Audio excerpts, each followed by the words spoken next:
Welcome to this Planet Zoo series where we try to recreate real-life zoo entrances, habitats and buildings from zoos all around the world in Planet Zoo. And in this video, we're going to be based in Australia,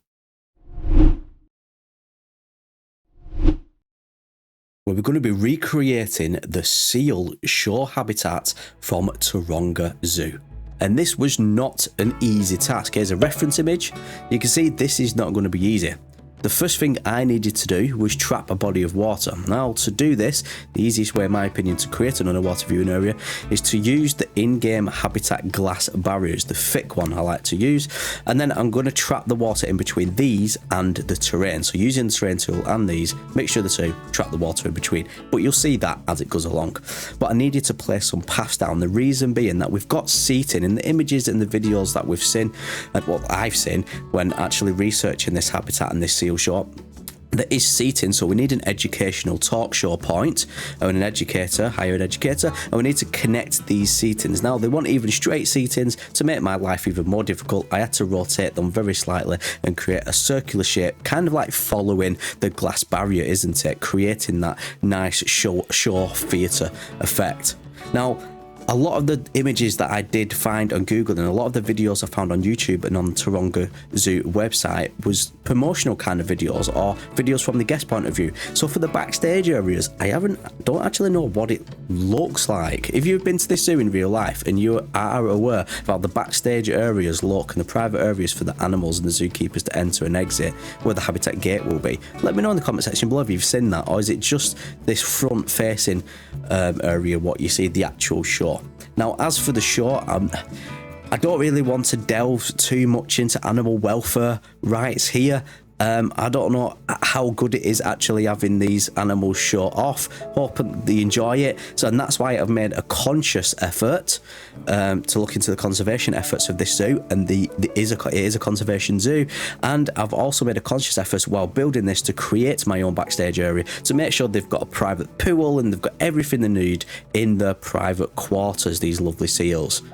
Now, once the seating was in, I needed to line the outside of this area, and this is going to be a big theme in this enclosure and this show at the front here anyway, and the inside. I'm going to have to line a lot of it with the plaster pieces and create those custom paths. Remember, we've got paths running underneath. The guests will still walk over whatever building pieces we put down, as well as our zookeepers and janitors and other members of staff. I needed to get the colours right as well. So looking at references, if you ever see me pause during these playback and these talk over points of these speed builds, it's because I'm looking at reference images on Google on my other screen and trying to get the colour matched exactly how I want it to look, basically. Now it should look. I tried to get these enclosures pretty much exact resemblance. There is sometimes where they will differ. Sometimes I will try to make things a little bit neater, and obviously my own capabilities and the game capabilities will narrow down how they will look. So we've got our terrain. Basically just build the barrier into the terrain, and then like you can edit the terrain around it, then make sure they're at the right levels. And you can see me just building a barrier in there like that. It's quite simple. Then you just put in the water. A lot of people struggle with underwater viewing areas here. The key is to trap like I've said before, trap the water between the barriers and the terrain. And then for the actual access and where your habitat gate will be at the back, you'll see me build that later on in the video. But you just need a slope down to ground level. You need to bring this heightened terrain back down to ground level somehow. You can do that with the terrain tool by making a slope, or you can do that with what I do in this video, as you will see, with some construction pieces to make a ramp. Now, I actually created my own seating. I just covered it with my own construction pieces here. One, because it looks better, and two, I can actually then duplicate and move it over because a facility has to sit on a path, right? And I can't have a path on the upper level like it is in the pictures and the videos of this seal shore. And I needed an upper one. Look, I can just duplicate it and advance move it over, and it looks like it does the job. Right, here's the thing. I'm always transparent when it comes to my videos and my audience. I kind of messed up. Now, here's the original site for the seal habitat shore. As you can see, it's gone. And here is the new site. Now, the big difference being is I had to recreate the barriers. The habitat itself just looked too big in comparison to the real life shore habitat. So I needed to really narrow down the sizes of everything. I put the barriers down to, I believe, 4 meters instead of 6, and I did the exact same design that I did as you see me doing previously. I do think it now looks and resembles the real life version better. Now it's in a smaller environment. You can see the chairs are done as well. I just added some simple steps, like all the little bits like railings and extra stuff like that. I'll add at the end and give you the grand tour. And then one of the major changes is on the left hand side here. Now I didn't record this because it only took me 2 minutes, to be honest with you. It would have been like a 10-second recording. I used these rock faces. Now, these are by Caesar Creates. They're on the Steam Workshop page. That's why it took me so quick to do it. I just grabbed a load off there, piled them onto the left-hand side to give that rock formation look. We've got the natural-looking wood-built steps going up. I don't know if this is for the seal or for the actual zookeepers. I don't know. If anyone has actually seen a real-life seal show from this zoo, then let me know in the comment section below. Do the seals go up here? Now let's address the elephant in the room. There's now a lot of gaps. Because I've resized these habitat barriers and done it much smaller, I've been left with loads of gaps. So let's fill these gaps in, and then we'll fill these gaps in on this platform trim here, and then I'll bring you back. And how much better does it look now the gaps are filled in? That platform is totally formed, and I've lined all the paths up to the barrier, and I've started lining the inside of the pool. Now quickly let me show you how I go about doing this. I just grabbed some plaster pieces as always, and I just covered those jagged edges. Now jagged edges are formed when you dig down with the terrain tool from either a path or a barrier. A barrier in this instance, just cover them with plaster pieces and line that pool. Once the pool was lined, it was time to start building, for me anyway, the most interesting part of this build, and the part what I actually enjoyed the most, and that's this kind of like backdrop area of kind of like a fisherman's hut. That I think that's what it's supposed to be anyway. This is what it looks like in real life. You can see this is like the main element of what brings this show and this habitat together. It gives it that realistic backdrop look. And the thing is, I'm not going to be able to get it perfect, but I'm going to try to get it bloody damn close. So obviously we're starting off with the red plaster pieces at the bottom. We're going to be then using the stained wood pieces. We're going to recolor them to the similar white. The colour is not going to be exact, I kind of just winged it. I was kind of getting a bit frustrated with this build at this point, so I was so happy that I was building something what I ended up actually really enjoy building, and that is this little fisherman's hut. Building the steps out now, plaster pieces. You'll hear me say plaster pieces a lot because I use them a lot. And this is so versatile when you're creating something from a reference image like I am, or something from the top of your head like I normally do, and I know a lot of you do that too. It's all about creating this element now and bringing this alive, this backdrop alive. So we need a door. Now I cycled through many doors and just nothing was working. Nothing seemed to fit this kind of like shack, fisherman shack look. This metal door maybe, but no, I wanted a wooden door. So I used this original metal door as kind of like a reference for size, and I went about and I created my own custom door.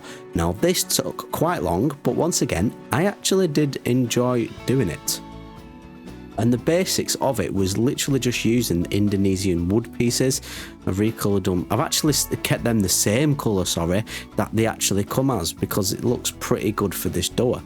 And then I just need to line these up and make indentations and give it a little bit of depth, and I do that by using the other thicker Indonesian stained wood pieces, and I'm just going to line them up and create this door. Now a lot of altering for size wise and a lot of like slight movements in this. You can see me just turning pieces round so I can get thicker pieces on the actual door frame compared to the inner thinner pieces on the inside of the door frame, and just trying to get it as realistic as looking as possible.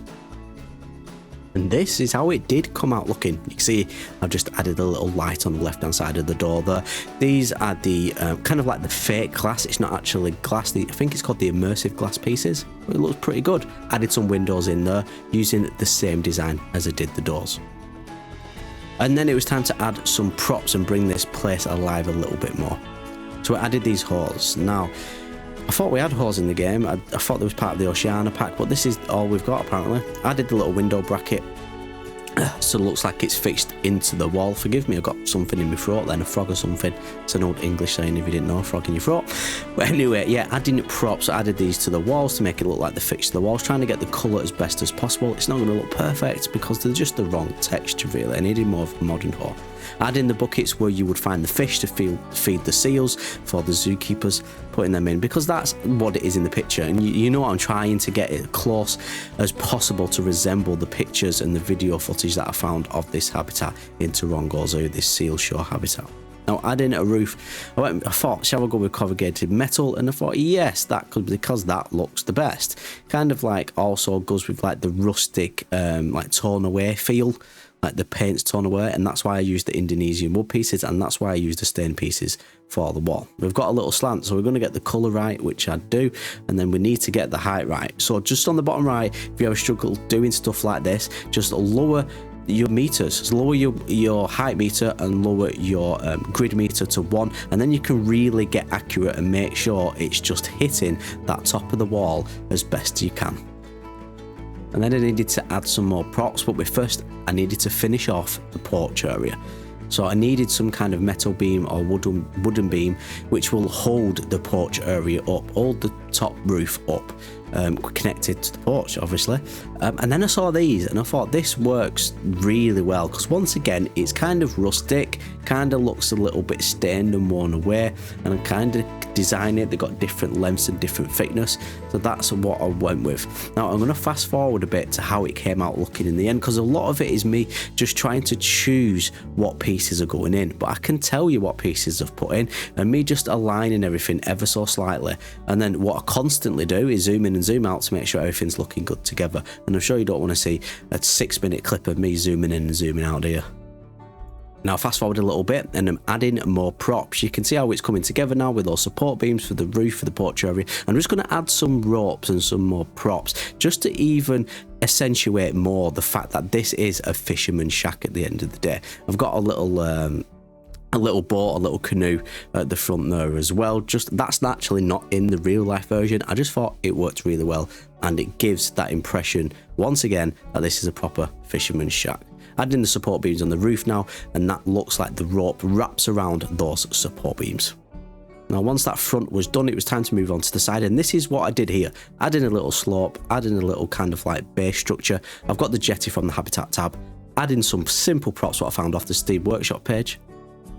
Now for the backstage area and the area what the guests won't see, I wanted to really give these animals a little bit of luxury and enough space, well more than enough space than they actually need, because of the fact that we've got them performing in the shore. Just felt a little bit bad, okay. I'm going to line this pool. Now I just dug down with the terrain tool here, added a body of water, put the same stained wood pieces around it, created like a little shack, and then I'm going to line the pool like we did at the front, but with this time with the shapes, with the white shapes, recolor them to white. I'm going to line this pool top, bottom, sides and all of that to give it kind of like a little private pool look. We're also going to have a separate backstage area, which I'll show you now. And here is what it looked like. You see I've got 2 separate sections here with custom made fences, giving private sleeping areas for the seals. And I've finished that roof now. I just added some glass and congregated metal to the top, really. It's quite simple. Looks quite good though, doesn't it?